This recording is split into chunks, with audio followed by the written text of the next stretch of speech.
Greetings, my people, my people, my people, and welcome to Empress's studio. We're talking about music, which is so harmonious, a form of expression, melodious, and shall I say, extremely contagious. Now, we're going to take you back in the day, in the 70s. Shall I say, I wasn't even born at this time, but the music has lived on. This person is an originator of a form which has taken over the world. Everybody wants to be a DJ, a reggae star, rocksteady star, a ska star. Ladies and gentlemen, I now introduce you, or shall I say as well, boys and girls, I now introduce you to Daddy Uroy, joining us right here in Kingston, Jamaica at One Pop Studios, aka Taxi Studios. Big up Sly and Robbie, who's not here tonight. But Daddy Uroy, welcome. How you doing? Thanks, everything good, man. Everything good? Yeah, man. Why they call you the originator? Well, I mean, because I originate certain things like these music that you hear with the town, tell people and the station, rural nation and stuff like that, you know. Mm-hmm. Not that I was the first DJ, but, you know, in terms of going on records and stuff like that, you know, I was the first man that get in the studio and start saying, wow, and yeah, you know what I mean? And them energy there, which has taken it to the world of hip-hop. True. I have to ask you straight away, have you heard of Cool Herc? Yeah, man. That started hip-hop and he was born in Trenchtown. I meet him in New York one time, yeah. Yeah, and they say he's the originator of hip-hop, but he must have been carrying your records when he went to the Bronx in '73. I think so, yeah. Yeah. And carrying the two records and things, and the people say, oh, what is? All right, Daddy Uroy, let me ask you. You've had a stream of hits across the world. I mean, how many songs have you recorded? Boy, believe me, I don't have a real record how many, but I think it's way more than 300. Mm-hmm. Over 300? Yeah, man. I knew it was over 300. Well, I said it couldn't be over 300 before to the engineer Rory, but you say over 300 songs? Yeah, man, it's between singles and album, yeah. Mm-hmm. You're born Ewart Beckford? Right. Now, let me ask you, is it true that one of your brethren name, or should I say one of your friends could not pronounce your name, Ewart? So they call you Uroy. How it go? No. I heard that rumor. Where did you get the name? I have this cousin of mine that we, you know, both of us were like almost the same age, you know, and yeah, one day I was playing and I really take a piece of stick and give him a hard lick. And him say, Uroy, don't do that again, man, it hurts, you know? Mm-hmm. And the name just stick from that, you know, everybody starts calling me. You have a family, everyone, you know, and just... Hold, for those who don't understand, I mean, him lick you with the ruler or you lick it? I lick you with a piece of stick and him say, Uroy, don't do that again. Uroy, don't do that again. Yeah, it hurt. How do you explain that in breaking down English and patois? Uroy, don't do that again. And your name, you what? Yes, but no, my people, them used to call me Hugh, you know. Hugh. It's a short name, like, you understand? Oh, yes. you. You know? Uroy, don't do that again, so it's stuck. Yeah. How many name changes have you had over your career? Well, we don't have no portion of name changes, really. It's just Uroy. You know. When did the daddy come in? Because you know, sir, well, daddy as you get older and people start show you them respect and tell you, hey, is this great Daddy Uroy, and you know what I mean? Mm-hmm. Yeah, I have a whole different name because some people say he's the Gargan and some people call it the teacher and stuff like that. So whatever the people them say for me is always okay. It's okay. Yeah, it's them make the thing happen. It's them make me be wherever me be. Because if them don't say Uroy, there is no Uroy. We'll stay with Daddy Uroy. Sure, yeah. Born in Jonestown, Jamaica. Mm-hmm. Tell us about your early days growing up, the kind of music you were listening to, the kind of sound systems that shaped your career. Okay, we used to listen to a lot of foreign music, like American music. People like Fast Domino, Smiley Lewis, James Brown, Ruth Brown, and people like those Louis Jordan, Louis Primo, and them type of music until the ska come about, you know, and then people start listening to our own Jamaican version of those influences. Yeah. I'm curious, ska. Where did the name come from? SKA. Why did we call it ska? Believe me, I don't even. Maybe because it's prompt, prompt, you know, and the guitar just string, string, string, so they call it ska, you know, maybe I think that's how it really originates. So you were listening to the Fats Domino and all those people, and then you had the ska music. Where did you go as a young boy to enjoy yourself? Dance hall, trust me, straight dance, cause as a youth, I never really even get the privilege to pass the high school gate, much less for going inside of the high school. But, wow. But you know what I mean? I was like, yeah, my education was straight elementary. Like, I got two schools.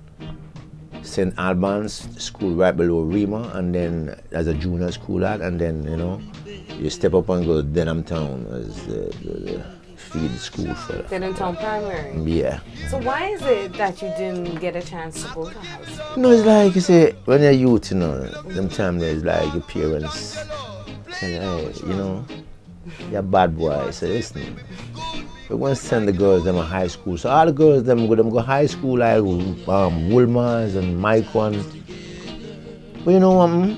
I still don't envy them because they're not much better off than me. Not much better, but you've had a great career. Yeah, man, I give thanks for that. It's a blessing from the Most High, and that's the only way I can put it, because I have no idea that this DJ thing would have reached where it reached today. You know? But why did it reach that way? Let's break it down. Some people will call it toasting. Yeah. Explain toasting to DJing. Expound on the art form itself. It's the same thing, you know what I mean? It's like, it's the same thing. It means like you do your thing like in certain ways. Everybody do their thing a little bit different. Well, I have my style and my way that I. But who influenced you? Where did it come from? Because it was so original at the time. Okay, there used to be a DJ when I was going to school. And there used to be a DJ that played for Sir Cox's name, Count Machuki. Count Machuki? Yeah. Him was one of my idol, my favorite DJ. Because this man was so intelligent, just pierce his words, them what I'm supposed to put and stuff like that. You have to listen to him when him talk, and you know, it was like when him read out the invitation them, yeah, I used to be one of those man that listen. Even though he was a youth, you know, but thief out at night time when we reach a dance, yeah, your grandmother don't know that, so well, you can't dance. But it's the thing that I fancy the most. That was my football, my cricket, my everything, you know what I mean? Wow. So yeah, and I enjoy that most, trust me. So he definitely influenced you, but do you feel that you really are the first that has taken it internationally and has had the most hits through that art form, which has basically influenced the new music of today called dancehall? No doubt. You make money in this business, Uroy? Them time they no money. How it go? Because I hear people trying to sue Studio One. I have spoken to Bob Andy and other artists who are adamant that they deserve some back payments. For real, I believe that. Yes, I feel that is right, because trust me, I wasn't a man that recorded for Studio One, really. I do one song for Studio One time. I wasn't really a Sir Coxon's fan, really. You know, I used to love to listen to his music that he produced and stuff like that, but I was really a Duke Reid person, because, you know, when I started working for Duke Reid, and I tell Duke certain like things that I would have loved to have out of the business, and yeah, he used to make me have certain things, and not that you get the very best, but you know, whatever I'm doing is like it make you comfortable, and that was good for me. So I don't bother run up and down. I don't bother go work hard for this man and go work hard for the one guy. So you stick with one producer. And you know, yes. What made him so special until some of the other artists that because he was working with at the time? Duke Reid is one of the men that you learn to be perfect. Whenever you put someone on record, is in Duke Reid ears, if that don't sound perfect, you're gonna have to do it over and over. How many? What's the most times you've recorded a verse or a chorus in a song to make it that perfect? Probably about 5-6 times. You know, you know, you have to go over a tune to really get it right. But As you go along, you learn that sometimes it really get you off and you start getting mad and miserable, you know. And you have to do the same thing. Frustrated over Yeah, and over. because at the time, we never have no 16 track and 24 track and stuff like that. We have 2 tracks. The rhythm start from the top, and if you miss, if you almost finish the tune and you miss, Start all over.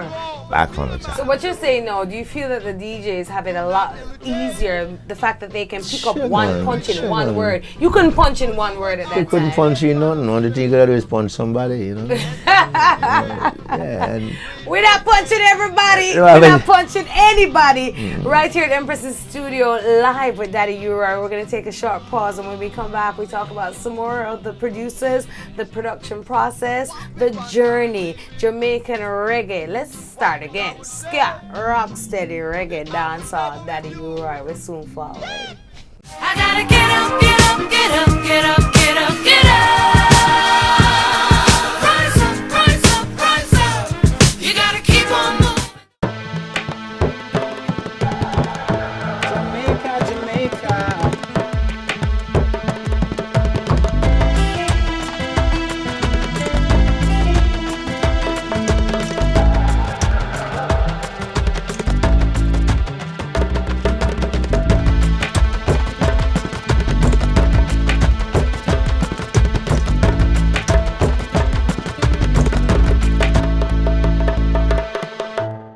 I gotta get up, get up, get up, get up, get up, get up. Rise up, rise up, rise up.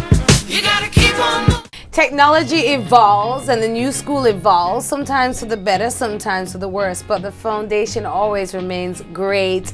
You're watching Empress's studio. Hi, with me, Empress, and joining me right now inside the studio is Daddy Uroy Foundation. It remains the same, as I said, good and fantabulous. Daddy Uroy is still with me. yeah, man. All right. I'm right here. Good, good, good, good, good. Touch me, touch me. Good. We're talking about the foundation. We were talking earlier about Drew Creed. And I want to go into now, you've worked with other producers like Bonnie Lee and King Tubby. And I know Friday night was your night at King Tubby's. Enough people tell me about Friday night at King Tubby's. Friday With night you. and Saturday night really Yeah. stop it, yeah. What was that about? No, it's dance, you know, some nice dance. You know, sometimes it's like people come and dance and yeah, man, just lack with them thing the whole night and When you say lock with them thing, meaning they're holding a cat. yeah, a man, lady, just hold your dance and you just Yeah. some nice dance throughout the night and thing, you know what I mean? No problem and stuff like that. So, you know, but people dance off of the music. This is not like, no, you come and say, man, them over there, so, and the woman, them over there, so. It's not like that. No, It's no. man, hold them, man, and straight rubber dub till tomorrow morning. Yeah, You see me? yeah. Tell us about the dubs you did for King Tubby. The dubs. Okay. And break down on a dub, a lot of people would know. Dubs is just like a version of a tune, you know. A dub plate is like a version of a tune, like it's a. You hear a vocal, like for instance, you hear John would sing, "I'm gonna wait to the ball." You hear the vocals. Yes. Then you can hear just straight dub, no voice. You know, it's so that's how the dub thing. Developed.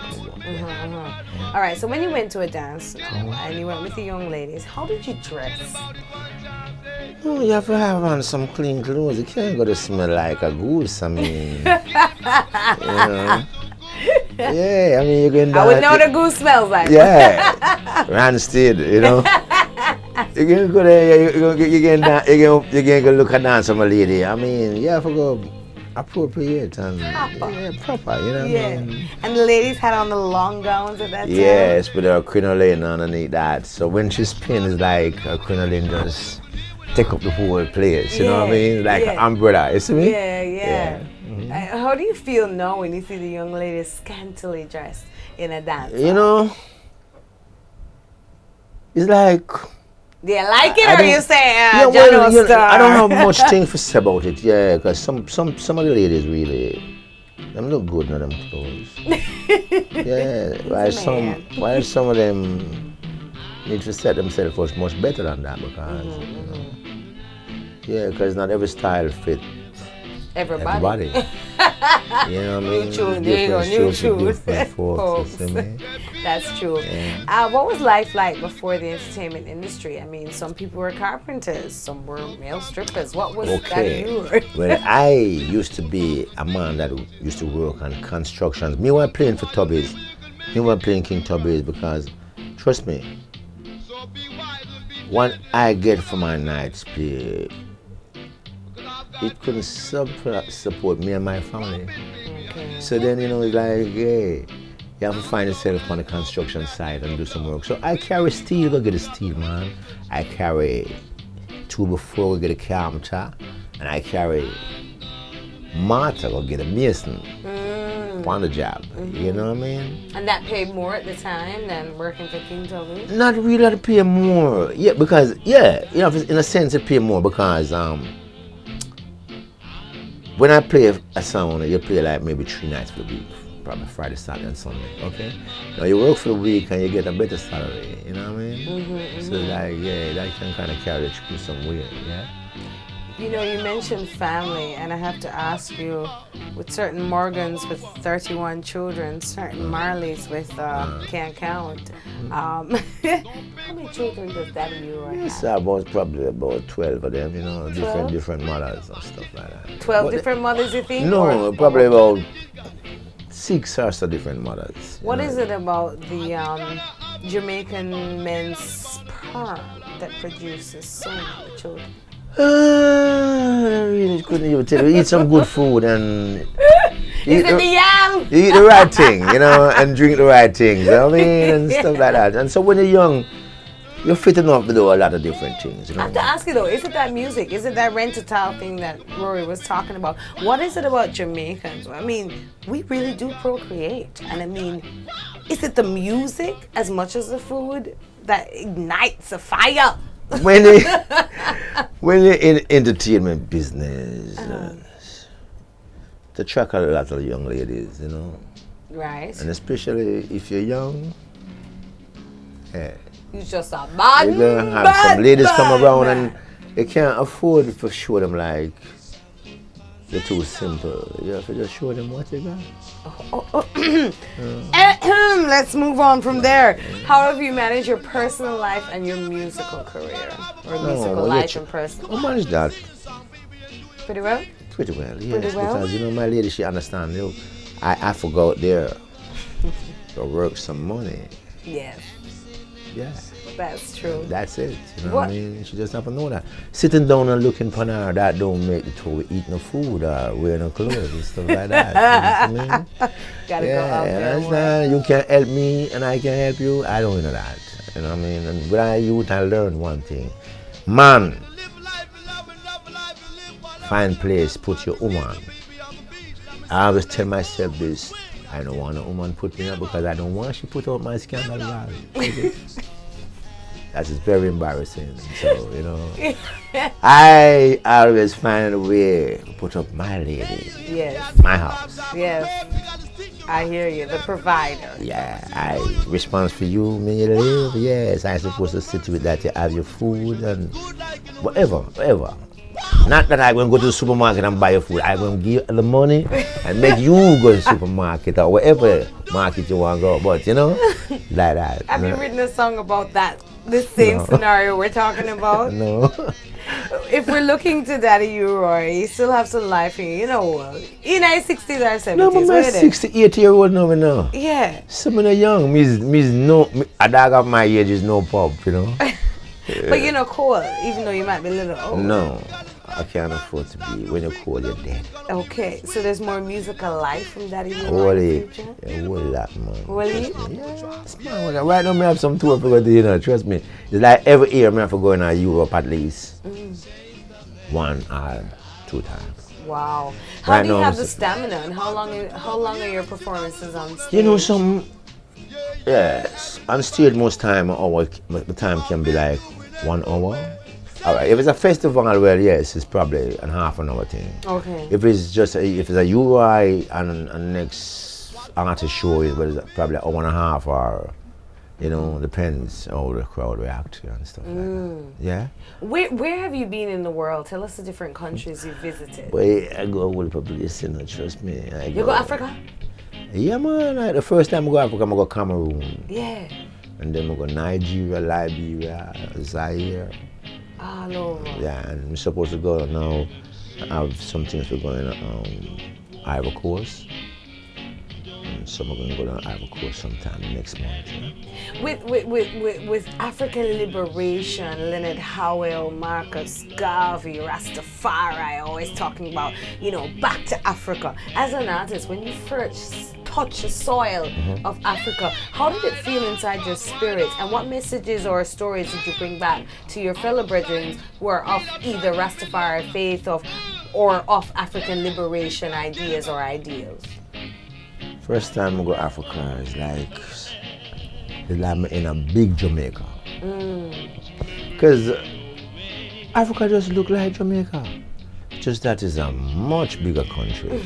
But the same thing you see in Africa, actually it's the same thing in Jamaica, you know. All right, for instance, you leave out of Kingston and say you're going to go Montego Bay. You're going to pass place in Africa look like Woche. You know what I mean? So the different countries in the continent as basically Jamaica, but represents another tone. Yeah, and people. The first time I go there, I upstairs in my hotel and I look downstairs the Sunday morning and I see kids them I go to church with their mother. It was just the same thing like when I was young and I go to school and I go to church with Sunday school with my parents, you know. How big is reggae in your music in Africa? It's big, man, trust me. It's like, yeah, a lot of people in Africa know me for something like Natty Rebel, Yes. Chalice and the Palace,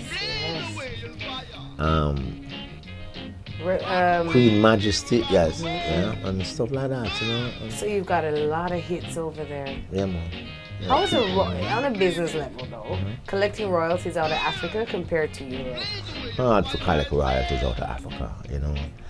Africa is like a bandulu place where he is. It's a nice place, of course, don't get me wrong now. But with business already. But you see, you have some smart people in Africa, very smart, and they can do a show tonight. And in another couple of seconds, it's out on the street, you know, the sell. Oh. You know, so like, yeah.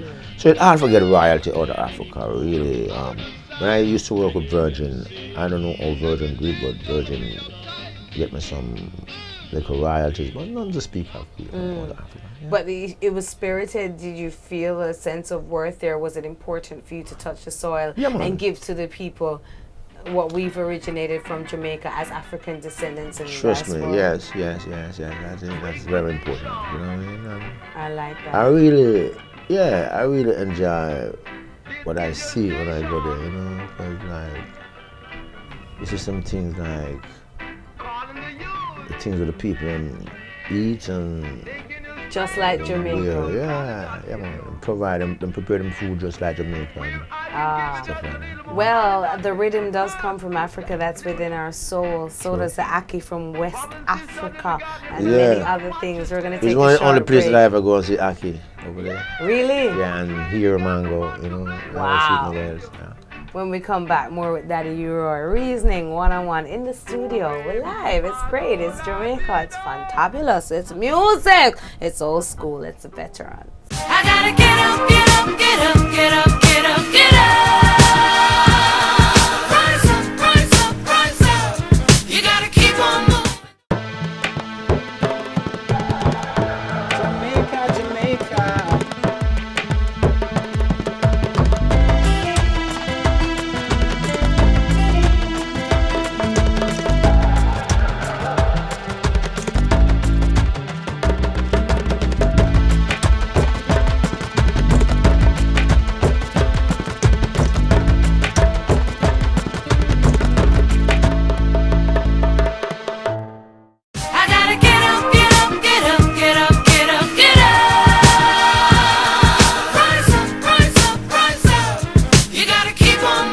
You know, Uroy, sometimes I sit down and I reflect and I say, you know, oral tradition is so important that we don't write down enough of our history, and things get lost in translation and people pass on, and you know, we don't really get the truth. If Daddy Uroy was to pass on, and his spirit will always live on, but the body might be gone and we can't hear you verbally, what one message would you like to leave to the young people? Yeah, I just want to make them know to be themselves. Just be you. You know what I mean? Just don't try to be somebody else. And don't make somebody tell you can't get from point A to point B. Because, you know, whatever you choose in life to be, and you set yourself to do that, yeah, you're going to get there. You know what I mean? I agree. I always say whatever your mind can conceive and believe you can achieve. Peter Tosh, Bob Marley, True. many have passed on. You did a song, Earth's Rightful Ruler, with Peter Tosh. Yeah. Tell us about Okay, that that was one of my first, let me see, Dynamic Fashion Way was my first song. It was my second song that I do in my whole recording career. Really? Yeah. And this was done downtown at the Studio 17, Randy's studio. Randy's, I've been to, yes. Randy's still around. Yeah, man, them in New York. Them live in New York. Christian, them is the man who own VP, you know. Yes, okay. So they had a recording studio. Downtown, Studio 17. Downtown Jamaica, Kingston, Yeah, Jamaica. and Kingston, yeah. And that's where, and you and That's Tosh, where me and did Tosh you go meet up inside there, and do or it. was it separate vocals? No, same time. Just like how we do Trenchtown Rock, me and Bob. Yes. It was same studio. Yes. We do Trenchtown Rock. And I want, before I stuff, even yeah. go into the most famous place in Jamaica, like Trenchtown, which I think should be more developed because of its history and the amount of people that come from that area of West Kingston, Trenchtown itself. What was Peter Tosh like? Peter Tosh is one serious man. Don't get me wrong, the three wheelers is three very serious people. Bob, a man is a man who don't really laugh much, you know. Peter Tosh is also the same. He's a man don't talk to people. If him don't feel to talk to you, look. If you and him was good friend from day one, don't try to be him friend. Because you will be embarrassed somewhere down the line. You know? Don't talk to people much, you know. Yeah. It was a nice brethren because me and him have, me and the older man them have some nice rap between we, like, hey, you know, but he's a serious brother, trust me. He just don't play. You know? But you know, you have Bob Marley, you have Peter Tosh. Okay, let's talk about even Bonnie Whaler. I mean, Bob Marley really got the highlight, but was he the most talented, you think? Out of who really you feel was the most talented? I don't know. I think This is the most successful, you know, as a difference. Jabi, which is Bonnie Whalers, I think him have a kind of refined voice there more than them all. But you know, that Mr. Marley, him get the push, you know what I mean? It's like, yeah, he was the one who would get. Was his push financial? I need to break it down. Was it because of Blackwell? Was it because, you know, who got to England first? I mean, really, No, the three of them go to England. Because I wasn't in England when the three of them come there. Yes. Working with Johnny Nash, you know? Okay. I used to work with Johnny Nash. And I do when in England at the same time I do show differently for myself, you know. So I know of them. At the same time. Yeah. But Bob just, for some reason, whether it was ordained, he got the biggest push. Yeah, and became the biggest. And Peter was a man who, I tell you, is a man in difficult certain times, you know. Really. To work with and to relate with. Yeah, is a man. I don't really joke, you know. I tell you, if you see this man, I know him is a different thing from what I tell you right now. You know, a cool brother, but certain things where him don't agree with, him don't take that. You know. So he wasn't easy to compromise. Where you think Bob maybe a little bit easier. Bob was more easy. In certain ways. Bob would compromise. In certain ways. Because Mr. Marley is a man where, trust me, it is the same way too. If things don't suit him, You can't carry him in and you take the thing. But was don't Bob more of suit a it. businessman, you think? Than the I kind of think so. yeah. kinda He had a think so. vision for Yeah, himself. yeah, man. It's, yeah, I think so. Who had you the know. most women between you, Bob, Peter Tosh, and Buddy? No, goodness, I wouldn't know that. I wouldn't know that, really, because as I tell you, when you're in the entertainment business, ladies gonna look at you. Yeah. And the foreign ladies love. How did I have to ask this, especially the European ladies, at a time where being black, especially for a black woman, let's talk about the 70s and the 80s, it wasn't so pronounced. It wasn't something that, was on the top shelf. But as a black man now, especially sporting the natural look of Rasta and locks, and you would go, how did the European woman respond, and how did the European men like that? Well, the European ladies, they love that. They won't come and touch your hair and tell you, can I touch this? And you don't want to run them and embarrass them, so just let them touch it, one touch, and then ease off and stuff like that. You know what I mean? How many babies you have to European women? We don't have none with them. Really? Babies, no. Most of your babies are with Jamaican women? Straight Jamaican. Wow, Yeah. bad. We love that, especially being one, hold it down to the home front. Let's refocus now on reggae music. How many times have you been raped? Not by a woman. How many times have you been raped financially in this business? You mean like you don't have no money? When the man just a rock for your thing, like, Okay. Well, that been happening for the longest time. Because when you just come to the business and you don't understand, because we never know nothing about signing a contract. It's just some verbal agreement and stuff like that. So it's like you tell Juke, Juke, understand that my record is selling and I want a little ranch out of my money. Because that was something that I really choose to have. I never want to have no car and them stuff there and not live nowhere, Because I never believe in parking car or landlord gate or stuff like that. My car must go in my yard. So yeah, me and Juke Reed have this agreement that yes, I want a little house after my royalties, Well, yes, we agree at that. But there was a time when Juke Reed started to feel like, well, I shouldn't get my house, And somebody go to Juke one day and said to Juke, how comes I record for you so long and I don't see my drive a car? And I say, Al Capone just come yesterday to start recording and I drive a car. I don't know so somebody do that. So I got studio about 2 days after that and Juke said to me, you want a car? I said, Juke, I have a bed, I have a table with 4 chairs, I have my gas stove and my little fridge and a lady with 2 kids. And I have never seen a car that hold all of these things yet.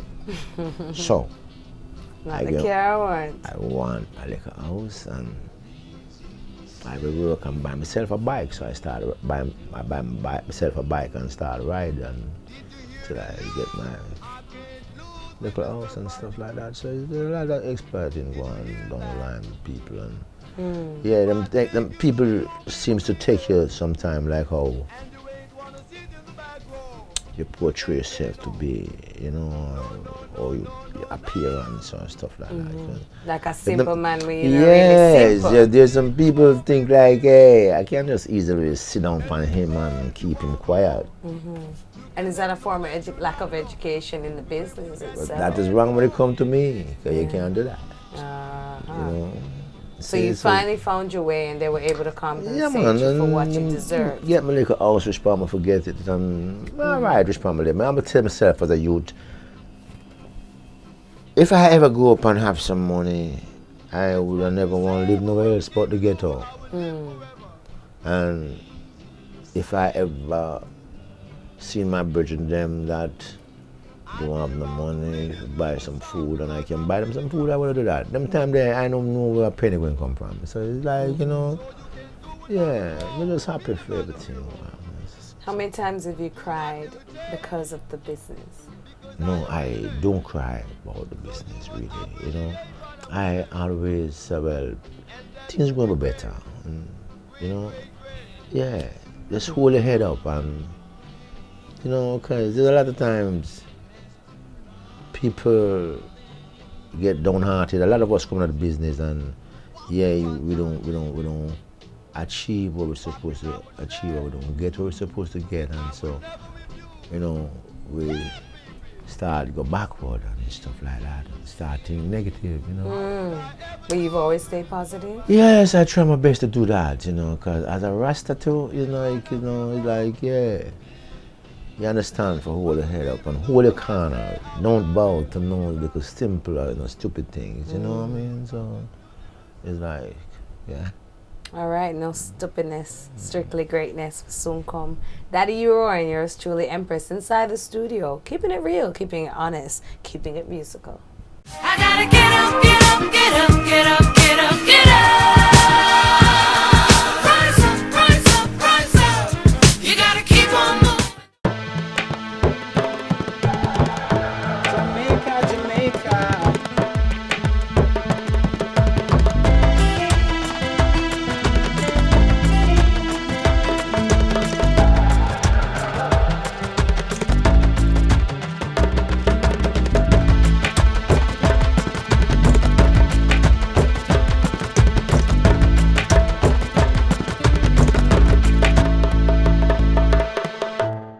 I gotta get up, get up, get up, get up, get up, get up. Rise up, rise up, rise up. You gotta keep on moving. The history of Jamaican music. A people without knowledge of their past is like a tree without roots, says Marcus Garvey, Jamaica's first national hero, or shall I say the right excellent Marcus Messiah Garvey. And with that said, we shall never forget our foundation, like Daddy Uroy. They call him the originator, the toaster, the first person to really set the foundation for Jamaican music. All right, we're in the final segment. Let's get straight to it. Daddy Uroy, Yeah, man. your most memorable moment on stage. Going to France, let's see what this, probably about 96 or no, 86 or so, yeah. And while I was on stage, this man, African, come up on stage and kneel down and bow down to me and start take his kerchief and clean my shoes. I was very embarrassed about that. Trust me, 'cause I don't like that, you know. Memorable and embarrassing at the same time. 'Cause I was going to ask you, what's your most embarrassing moment? Wow, how did that feel? Because in a way, from our history though of colonialism and being slaves and seeing a black man, you know, bend down and wipe a man's shoes, I mean, I can understand really how I that never can really feel like that much, you uncomfortable. know. Yeah. But I always remember that still, you know. So Wow. Like, yeah, 'cause I never seen nothing like that before, you know. So it's like, I wonder How what long this was was he shining about. for? Like a couple minutes, you know, just maybe 2 minutes or so, and I just tell him, look, man, get up, I don't like this, you know. Yeah. So get up and get off of the stage and stuff like that. Wow. Ah. That's crazy. I mean, I've seen let's go something that's actually crazy. I've never heard anything like that coming Sure. from our veterans. I've seen some rock and roll shows there where women throw their panties, throw their brassiere. Has that ever happened to you? No, I never really showed them things that maybe because most Your kinda- music doesn't allow for it? No, my music don't really attract them type of stuff. Showing the underwear and stuff like that. Yeah. Well, I go Africa and I remember the people have been throwing some money and Okay. and some ladies when we sweat, the ladies them been piercing on the money on my face and on my chest and Really? yeah, you know. Mm. Were you fully clothed, Daddy Yeah, Uroy? I'm a clothes man and Okay. some of the members of the band will take out money from me and put it in a hat and when we come up on stage and give it to me because I mean, yeah, I'm not going to tell the sign of a want your money. I never asked her for it. But I'm some gonna money take from it. So I'm going to take it, yeah. Yeah. Apart from reggae, apart from rocksteady, apart from ska and the modern day dancehall, what kind of music excites you? I listen to all types of music. I listen to all of the young people them because at my house I have them Chris Brown, them Neo and Rihanna and So the modern day Mary R&B, J. hip-hop. Mary J. Mary J is my Yeah, yes. Whitney and them people there. Yeah, I listen to a lot of them people there. Well, in terms You of my started with soul, as you said earlier. yeah, man. Yeah, soul is where you started, so the modern day soul still excites you. I listen to all kind of music. When you're in this business, you just can't say, well, yeah, you're going to just listen to reggae. You want to listen to everything, every kind of music. There must be some kind of music, other music away from reggae that something going to interest you, where you want to listen, you know? Yeah. Does modern day dancehall still excite you? Yes, you know, I don't have a problem with it really, you know, because as I say, I would have ever expect that from my time until this time, the music was going to be the same way. So you just have to accept the changes. The youths come with them style, them versatile, and them have them style. You just have to accept that and respect that, you know. I was a youth, you know what I mean? And so I used to have my youth brethren them who follow me everywhere, to the ends of the earth them follow me, especially when I play tubby sound and them thing there, you know, so. Did they understand Daddy Uroy at that time? When you were a youth, did the elders understand your music? A lot of elders did not really appreciate my music. Some. But the youths them that was like my age, are a couple of years older than me or younger than me, yes, them right there with me, you know. So that's why I say it all the time, is like, I can't afford to really fight against them youth, yeah. I can tell them, look, hey, try to keep the thing more real, you know, and don't do the type of music where you hear your mother come and you have to turn off your tape or stuff like that. Right. Yeah? Right. But look, them versatile, them have them style, and you just have to respect that. And if you don't respect that, it simply means that you're very envious and you can't be doing that to the youths, you know what I mean? Yeah, I can only tell them, look, my youth, this doesn't sound right, that doesn't sound right. But at the same time, that's the way I'm making money. Yeah, it's much better to me than them go there and put them gun in a man's face or a woman's face and take off a bag off or take out the money out of pocket. You see me? So yeah, I endorse them to the max. Respect to them. I hear you. There's an old phrase that musicians should be politicians. How does Daddy Uroy I believe that. Yeah, I believe that. I don't mix up like that. You know? Yeah. You see, in music, it's like JLP gonna buy your music, PNP gonna buy it, WPJ gonna buy it. So it's like you can't afford to really bias or, you know, segregate yourself from no one, you know what I mean? Music don't have no color, segregation or stuff like that. So Music is life, it's straight life. and Daddy Uroy is.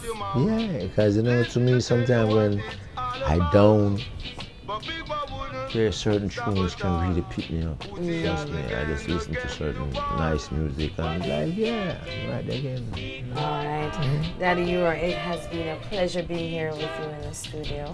Thanks for having me. I have learned something and glad that your history shall live on. Thank you. And I hope many people hold on and continue buying your records. So once again, I thank you. Thank you too for having me. It's a respect and an honor for being here. I want you to finish your sentence. Yes. Daddy Uroy is... Legend. Daddy Uroy is a legend. We leave it just like that. I am your host, Empress, saying love and a blessed love, walk good. Remember, your attitude determines your altitude. That my daddy teach me, yeah? So you don't know. There'll be another Empress studio in the making. So always keep it locked. Bless up. I want to know what is getting. You tried to big boy, you tried too long. You have the thing all the way on.